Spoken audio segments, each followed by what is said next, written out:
On imagine habituellement que le métier de formateur consiste à faire un cours devant un groupe. Nous allons vous faire découvrir une autre facette du métier. Le formateur est aussi et de plus en plus quelqu'un qui a pour mission d'accompagner les parcours, les apprentissages, l'insertion dans l'emploi des adultes en formation. J'utilise l'entretien donc dans des situations de positionnement, dans des situations d'évaluation, dans des situations d'accompagnement sur le projet professionnel. Moi, j'utilise l'entretien de manière systématique en entrée de formation, en entrée en formation, parce que c'est le moment où l'entretien va servir à pour moi, bien comprendre quel est le projet professionnel de la personne que je vais accompagner. C'est un outil qui permet, avec l'apprenant, de lui donner l'occasion de faire le point sur le problème et de le solutionner. Exemple courant, la ponctualité. Et je l'utilise aussi dans un contexte bien particulier qui est non pas auprès du stagiaire, mais auprès de son tuteur en entreprise lors des périodes en entreprise. Et là, ça me paraît très très important effectivement de mener de bons entretiens auprès du tuteur, puisque ça sera souvent déterminant aussi pour le bénéficiaire de formation. Je travaille beaucoup sur des dispositifs d'insertion, donc d'aide à des personnes qui sont en grande difficulté, jeunes ou adultes. Je m'en sers surtout pour identifier des freins à l'atteinte des objectifs de la formation, qu'il s'agisse de l'emploi ou l'accès à la qualification. L'accompagnement individuel est une des compétences clés de ce métier. Et l'instrument essentiel de l'accompagnement, c'est l'entretien. Contrairement à ce que l'on pourrait penser, un entretien, ça n'est pas si facile que ça à conduire. Regardez.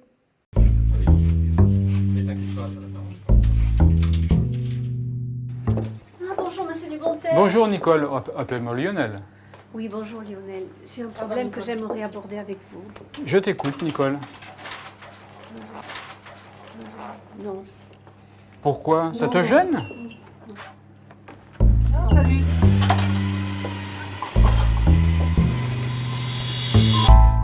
Vous avez vu comment cet échange a tourné court.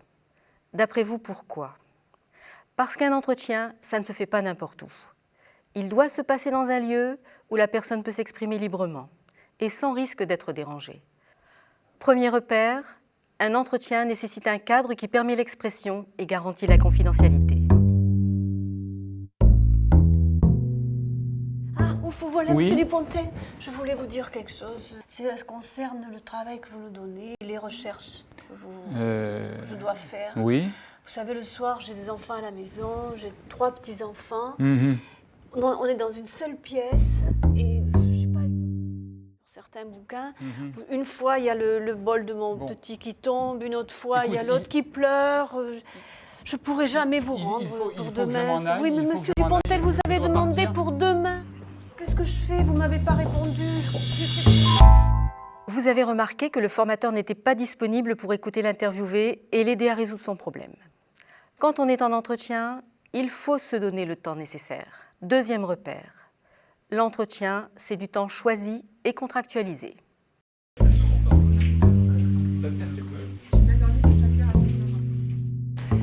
Daniel voulait vous parler, mais il n'ose pas. Est-ce que vous avez quelques minutes à nous accorder? Mais bien naturellement. Que se passe-t-il? Eh bien, Daniel souhaitait s'absenter ce jeudi pour régler un problème personnel très très important. Et vous avez programmé un examen blanc ce jour-là. Oui, et alors? Eh bien, et alors, que pourrait-on faire? Qu'en pensez-vous, Daniel? Là, vous savez, il faut absolument trouver une solution. C'est vraiment très très grave pour lui. Bon, écoutez, je vais voir ce que je peux faire. Quelle bonne camarade cette Claudine! Que ferait Daniel si elle n'était pas là? En laissant Claudine parler à la place de Daniel, la formatrice ne lui a pas permis de travailler sur son problème. Troisième repère, un entretien est avant tout une situation de communication entre un intervieweur et un interviewé. Une tierce personne y a rarement sa place.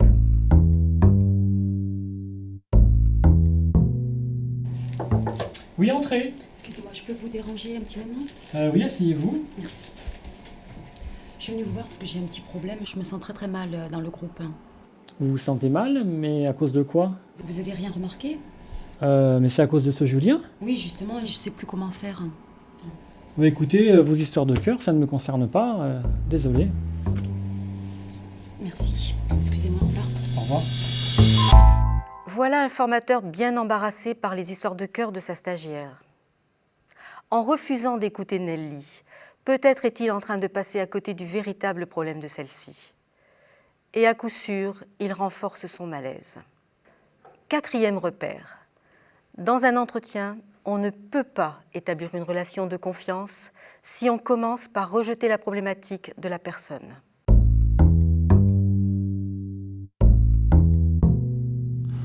Je voudrais vous parler de mon contrat de qualif. Oui, Daniel, que vous arrive-t-il? Je vais tout arrêter. Je voudrais que vous soyez la première avertie, mais demain, je pose ma démission. Je donne ma démission. Vous allez abandonner votre contrat de travail, Daniel? Mais vous n'êtes pas sérieux?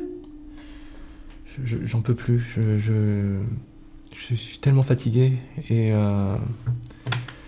je suis sûr qu'un jour il m'arrivera un pépin. Vous savez, le métier de menuisier, c'est sérieux et c'est assez physique. Et maintenant, avec les horaires qu'ils me font faire, j'arrive même plus à assister aux entraînements de basket le soir. D'accord, Daniel. Mais aujourd'hui, le basket, c'est pas l'essentiel. Si vous aimez tant le sport, pratiquez un autre sport. Quelque chose de plus cool, de moins contraignant. Vous voulez que j'abandonne le basket? Mais qu'est-ce que vous me dites là? Vous n'êtes pas sérieuse, madame? Mais si je suis sérieuse, Daniel. En tout cas, ne rompez pas votre contrat de travail, que vous fassiez du basket ou pas. Vous le regretterez demain. Ce n'est pas parce que certaines choses sont désagréables à entendre qu'on doit ignorer ce que ressent la personne. 5e repère. Pour aider une personne à analyser et à résoudre son problème, il faut commencer par lui montrer que l'on a compris ce qu'elle ressent.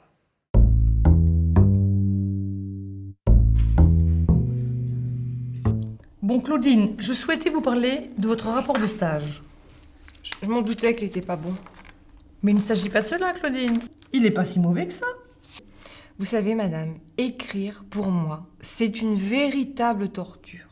Allons, Claudine. Je suis persuadée que vous êtes tout à fait capable de réussir. Mais pour cela, il ne faut pas vous décourager. Et moi, j'ai vraiment l'impression de perdre pied. Allons, Claudine, allons. Je suis sûre que vous pouvez y arriver. J'ai vraiment l'impression que vous n'entendez pas ce que je dis. Comment, Claudine, pouvez-vous penser une chose pareille? Voilà une formatrice bienveillante qui ne cherche qu'à encourager Claudine. Et pourtant, cela ne marche pas. Et si cette attitude de soutien était en fait un moyen d'éviter de se confronter à la résolution du problème? 6e repère. Quand un apprenant est en difficulté, une attitude systématique de soutien ne permet pas d'entrer dans l'analyse de la difficulté, et donc de la résoudre.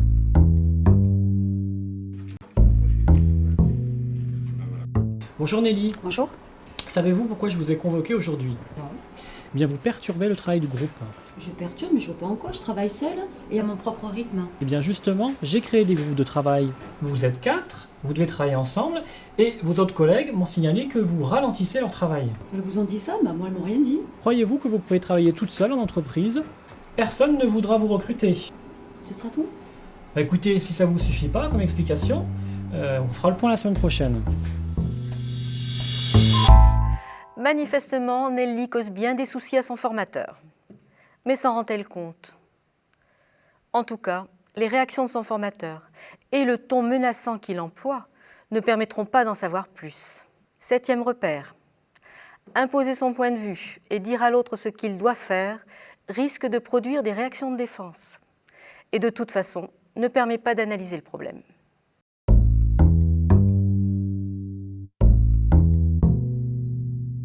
Vous avez peut-être trouvé ces scènes un peu caricaturales, et pourtant, ce que nous venons de voir arrive régulièrement. Même des formateurs avertis sont parfois insatisfaits de leur conduite d'entretien. Récemment, j'ai mené des entretiens sur des projets professionnels où je suis persuadée qu'ils n'ont pas été qualitatifs, enfin en tout cas suffisamment qualitatifs pour mes stagiaires, du fait de mon questionnement.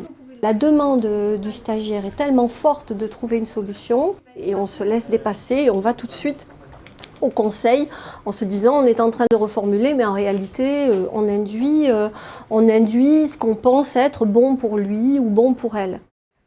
Il est vrai qu'il faut lutter contre certains penchants naturels.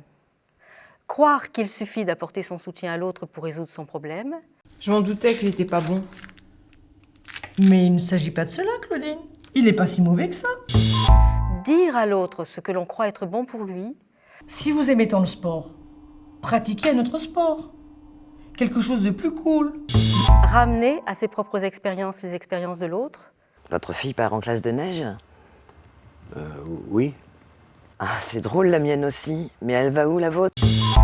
Ou encore, juger ce qu'a fait la personne. Croyez-vous que vous pourrez travailler toute seule en entreprise? Personne ne voudra vous recruter. Ce sera tout.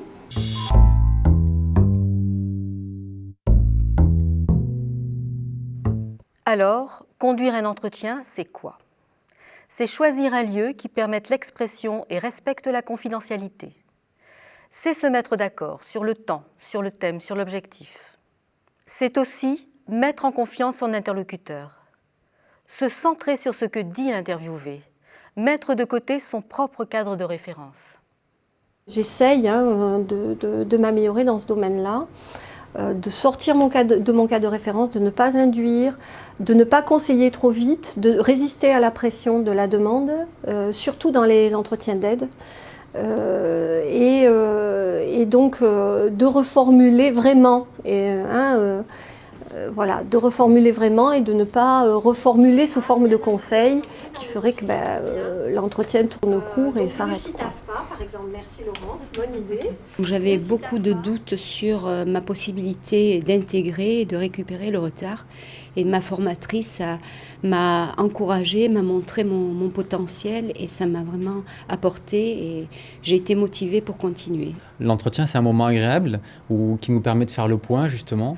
C'est un moment où aussi on peut dire nos soucis, nos freins et au contraire aussi dire notre motivation, nos envies, nos choix et savoir dans quel sens on se dirige. On a une formatrice qui est très ouverte, qui est très à l'écoute. Et elle vous écoute, elle vous amène toujours vers les solutions, mais sans jamais vous les donner. C'est ça pour moi, c'est une grande force. Moi, je trouve ça, c'est ce qui est très intéressant. La conduite d'entretien n'est pas une compétence naturelle. C'est une démarche complexe qui nécessite des apprentissages.